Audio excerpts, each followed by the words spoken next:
মুসলমান ভাইরা রে আমার, ফেরেশতারা যখন কবরের ভিতরে প্রশ্ন করার সঙ্গে সঙ্গে বান্দারা জবাব দিয়ে দিবে মার রব্বুকা, আমার রব আল্লাহ। আমান দীনুকা, আমার দিন ইসলাম। ওমান হাদার রাজূল সাল্লাল্লাহু আলাইহি ওয়াসাল্লাম, আমার নেতা মুহাম্মদুর রাসূলুল্লাহ সাল্লাল্লাহু আলাইহি ওয়াসাল্লাম। ফেরেশতা ডাক দিয়ে বলবে, আল্লাহর বান্দা,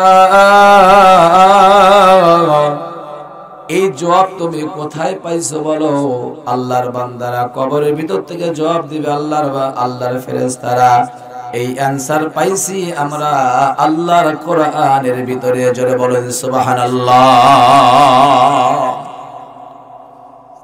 মুসলমান ভাইরা রে আমার, যে কোরআনে জবাব আছে কবরের সওয়াল জবাবের কথা, যে কোরআনের মাধ্যম দিয়ে আমরা পেয়েছি, সেই কোরআনে হাকিমের আল্লাহর গোলামেরা সূরা জুমার ৮ নম্বর আয়াত আমি তেলাওয়াত করেছি আপনাদের খেদমতে। মহান আল্লাহ রাব্বুল আলামিন বলেন, কুল ইন্নাল মাউতাল্লাযী তাফিরুনা মিনহু ফাইন্নাহু মুলাকীকুম।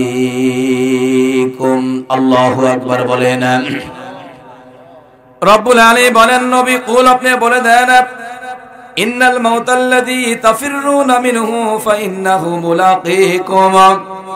তোমরা যে মৃত্যু হতে পলায়ন করো, একদিন সেই মৃত্যু তোমাদের সাথে মোলাকাত করবে। কথা বলেন ঠিক কিনা? সুম্মা তুরাদ্দুনা ইলা আলিমিল গায়বি ওয়াশ শাহাদা। রব্বুল আলামিন বলেন, মৃত্যুর পরে আমাদেরকে উপস্থিত করা হবে অদৃশ্য এবং দৃশ্য জ্ঞানী আল্লাহর নিকটে।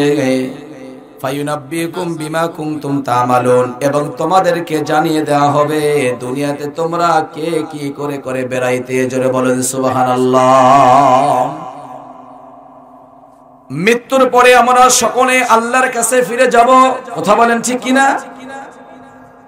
রব্বুল আলামিন কোরআনে হাকিমের মধ্যে বলে দিয়েছেন, আইনামা তাকুনু ইদরিকুমুল মাউত ওয়ালাউ কুনতুম ফি বুরুজিম মুশাইয়াদা। জোরে বলেন আল্লাহু আকবার।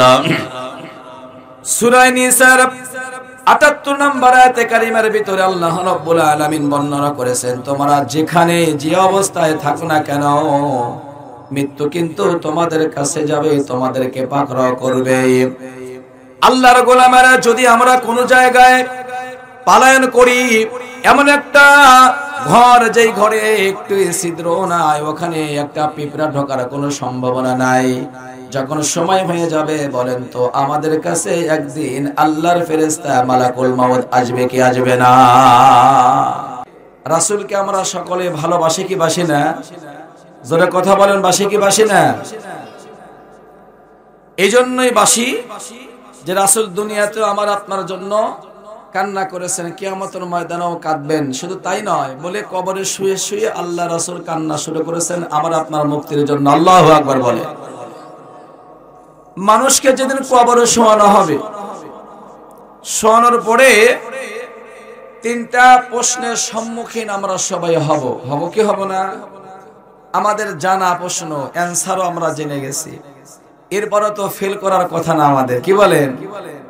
বলে আমাদের যারা সন্তান তারা এক্সাম দেয়, যারা পরীক্ষা দেয়, ওদের কিন্তু প্রশ্ন আগেই জানিয়ে দেওয়া হয় না, আউট করা হয় না, মানে অপ্রকাশ রয়ে যায়।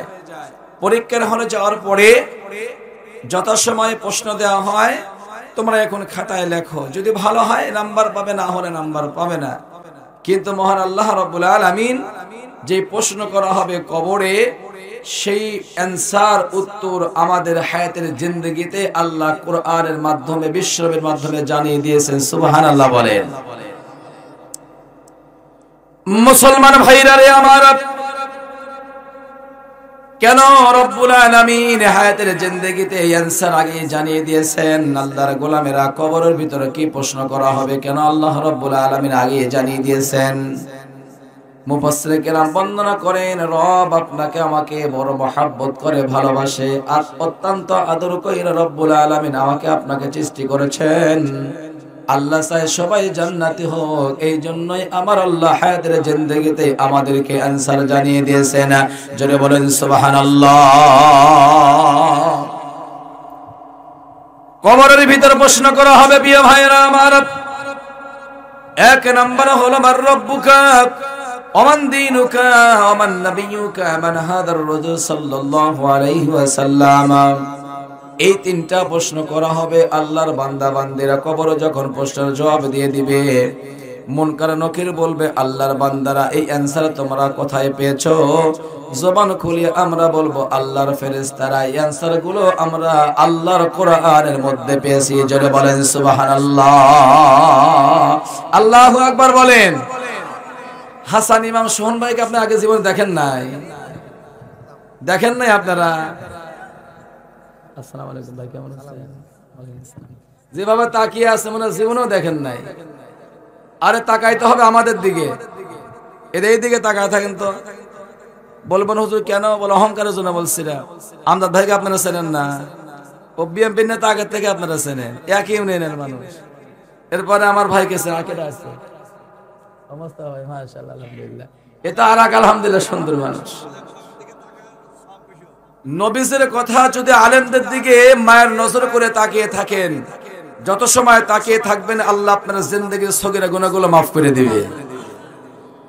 এইটা বলে কিন্তু ভাইকে ছোট বানাইলাম না, আমার নেতাকে ছোট বানাই নাই, সত্য কথাটা বললাম। কারণ আমাদের নিয়ত আজকে উল্টো পাল্টা। আমি আমার বায়ানের শুরুতে বলেছি নিয়াতকে পরিবর্তন করেন, তাহলে অল্পতে আল্লাহ বরকত দেয়। কথা কি ঠিক কিনা যারা বলেন? আর আপনার নিয়াত এত বড়,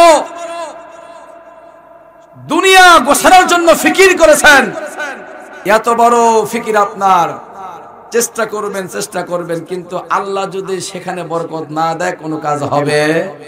জোরে বলেন হবে? অন্যান্য বড় চিন্তা করেছিলেন 2 লাখ টাকা হইলে যথেষ্ট, এবার চিন্তা করলেন কিভাবে 5 লাখ টাকা পুরানো যায়। আরে 5 লাখ টাকা উসুল করতে গিয়া সুন্নত ওয়াজিব নফল নষ্ট হলেও করা কিছু নাই। হক না হক জ্বলন্ত প্রমাণ। যারা রান্না বান্নার কাজে আছে, আমি হক কথা বলে জন্য অনেকে আমাকে লাইক দেয় না। যারা রান্না বান্নার কাজে আছে, আমার মনে হয় ফজর কাজা হয়েছে, জোহর কাজা করেছে, আসর কাজা করেছে, মাগরিব কাজা করেছে, এশা নষ্ট করেছে, আল্লাহ যা করে ফজরও পড়বে না। কথা বলেন না ঠিক কিনা? আপনাদের ইনকাম করতে দিয়ে রান্নার কাজে গিয়ে 5 ওয়াক্ত নামাজ নষ্ট করে দিল। যারা দায়িত্বে ওরাও তাই।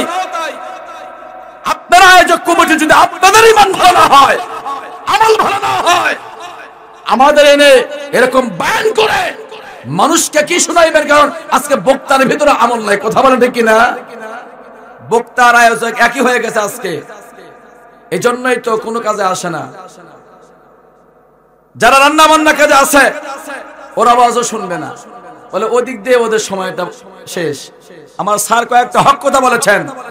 সভাপতি গত বছরও বলেছেন মাহফিল করো মাহফিলের নিয়তে, আর মেলা করো মেলার নিয়তে।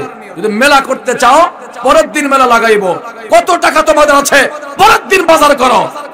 সভাপতির কথাকে ডিনাই করেছেন। একই দিনে মেলা লাগাইছেন, একই দিনে মাহফিল লাগাইছেন, একই দিনে বিয়ার দাওয়াত খান শুরু করে দিয়েছেন। তাহলে ভালো মন্দ খেলে এমনিতেই গাটা অলস হয়ে যায়, ঘুম আসে কি আসে না? ধরে বলে একদিক থেকে খাওয়া ডিস্টার্ব, একদিক থেকে মেলার ডিস্টার্ব, আর একদিক থেকে দেখা যাচ্ছে যে আমাদের শ্রোতাদের ভিন্নতা। এই জন্য এগুলো মাহফিল থেকে হেদায়েত পাওয়া খুব কঠিন হয়ে গেছে।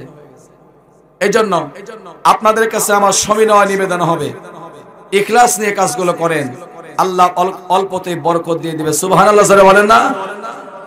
অতি তাড়াতাড়ি এই ইন্তেজামিয়া কমিটির পক্ষ থেকে বলা হচ্ছে দোকানগুলো ক্লোজ করে নিয়ে দোকানদারের ভিতর থেকে সবগুলো মানুষকে ছাঁটাই বাছাই করে যারা কাজে আছেন অতি দ্রুত কাজগুলো সমাপ্ত করে প্রত্যেকটা মানুষকে সামিয়ানায় এসে বসে অশোনার জন্য সবিনয় নিবেদন করছি। এই প্রস্তাবে আপনারা সবাই রাজি আছেন না নাই? জোরে বলেন রাজি আছেন না নাই?